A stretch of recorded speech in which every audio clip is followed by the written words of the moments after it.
ఇక ఈ విధంగా మరి పోలీసులే దగ్గరుండి దాడుల్ని ప్రోత్సహిస్తూ దాడులు చేయిస్తూ ఈ కూటమి ప్రభుత్వం వచ్చాక అధికారులను అడ్డం పెట్టుకొని ఏ విధంగా పోలీసుల్ని ఉసిగొల్పి హింసను ప్రేరేపిస్తున్నారో రాష్ట్ర ప్రజలందరూ కూడా చూస్తూ ఉన్నారు. మరి దీని పర్యావసనమే అంబటి రాంబాబు గారి మీద దాడి, జోగి రమేష్ గారి ఇంటి మీద పెట్రోల్ బాంబులు ఏ విధంగా వేసి హత్య ఏ విధంగా అక్కడ భయభ్రాంతులకు గురి చేశారో మనమంతా కూడా చూస్తున్నాము. కాబట్టి మాజీ మంత్రులుగా ఉన్నా కూడా ప్రతిపక్ష నాయకుల ఇళ్లపై ఈ విధంగా మరి దాడి చేయిస్తున్నారంటే ఒక్కసారి ఈ రాష్ట్రాన్ని చంద్రబాబు నాయుడు గారు ఏం చేయదలుచుకున్నారో ప్రజలందరూ కూడా ఆలోచించాల్సినటువంటి అవసరం ఉంది. సూటిగా ప్రశ్నిస్తున్నాను నేను చంద్రబాబు నాయుడు గారిని, అసలు ఈ గొడవ కారణం ఏంటండి? జరగని కల్తీనేయిని జరిగిందని మీరే అవాస్తవాల్ని అసత్య ప్రచారాలని ప్రజల్లోకి తీసుకువెళ్లారు. అది మా వైఎస్ఆర్ కాంగ్రెస్ పార్టీకి ఆపాదించి మా నాయకుడు జగన్మోహన్ రెడ్డి గారిని ఆపాదించి మీరే కదా ఫ్లెక్సీలేసి రెచ్చగొట్టే ప్రయత్నం చేశారు. క్లియర్గా సిట్ చెప్పింది, ఛార్జ్షీట్లో ఎన్డీడీబీ చెప్పింది, there is no animal fat added అని చెప్పింది, ఇట్ ఈస్ నాట్ డిటెక్టెడ్ అని చెప్పింది. అయినా కూడా మీరే రెచ్చగొట్టి మీరే ఫ్లెక్సీలేసి ఈ గొడవకంతా ఈ రభసకంతా కారణం మీరే కదా. క్లియర్గా మీరు చేస్తూ మళ్ళీ దీన్ని డైవర్ట్ చేస్తూ అంటే క్లియర్గా ఎక్కడ కూడా వీళ్ళంతా మేము ఈ కూటమి ప్రభుత్వాన్ని నిలదీస్తున్నాం కాబట్టి ఎంబటే ప్రతిపక్ష నాయకుల ఇళ్లపై దాడులు చేయాలి, అవసరమైతే పెట్రోల్ బాంబులు వేయాలి, ఇళ్లల్లో ఉన్న మహిళల్ని టార్గెట్ చేయాలి, కేసులు పెట్టాలి. డైవర్షన్ పాలిటిక్స్ ఇదే కదా మీరు ఎంచుకున్నారు. ఎందుకంటే మీరు డిఫేమ్ అవుతున్నారు. ఈ తిరుపతి లడ్డు నెయ్యి వ్యవహారం, కల్తీ నెయ్యి వ్యవహారంలో కూటమి ప్రభుత్వం డిఫేమ్ అవుతుంది. కాబట్టి దీని డైవర్షన్ కోసం ఈ దాడులకు ఈ హింసలకు పాల్పడుతూ ఉన్నారు.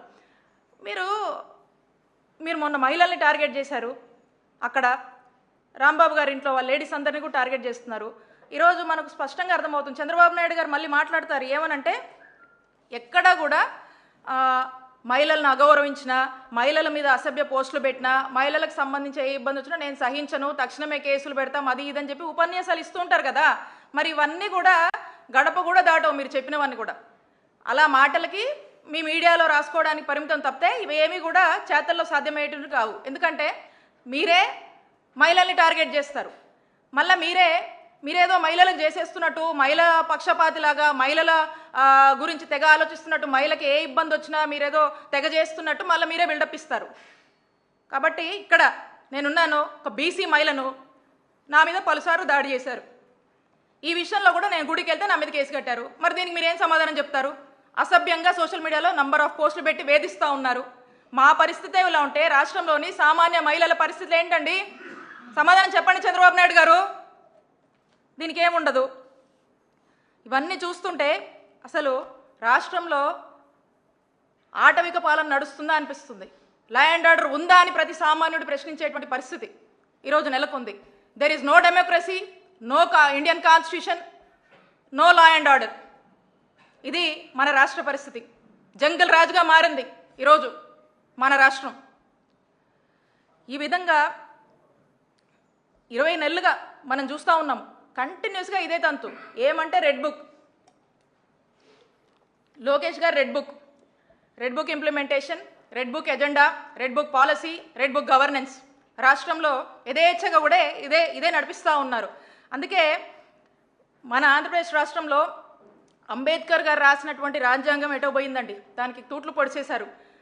ఈ ఐపీసీ అంటే ఏమైంది తెలుసా? మన రాష్ట్రంలో ఐపీసీ అంటే ఈ ఐపీసీని ఏదైతే ఉందో దాన్ని లోకేష్ పెనల్ కోడ్గా మార్చారు.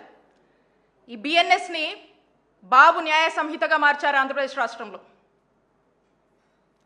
మరి ఈ విధంగా రెడ్ బుక్తో గందరగోళం చేసి రాష్ట్ర ప్రజల్ని భయభ్రాంతులకు గురి చేస్తున్నటువంటి పరిస్థితులు మనం చూస్తూ ఉన్నాము. వాస్తవంగా ప్రతిపక్షం అంటే ఏంటండి? ప్రజల పక్షం. మీ చేతగానితనాన్ని, మీ తప్పుల్ని, మీ లోపాలని ప్రతిపక్షంగా మాట్లాడే హక్కు ప్రతిపక్ష నాయకులకు ఉంది. మేము ప్రశ్నిస్తాం, మేము ప్రజల పక్షాన పోరాడతాం. ఏ వర్గానికి అన్యాయం జరిగినా వైఎస్ఆర్ కాంగ్రెస్ పార్టీ వాళ్ళకు మద్దతుగా నిలబడుతుంది.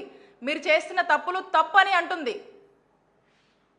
మీరు ప్రజల కోసము ప్రజలకు మంచి పాలన ఇవ్వాలని చెప్పేసి మేము కోరుకుంటాం.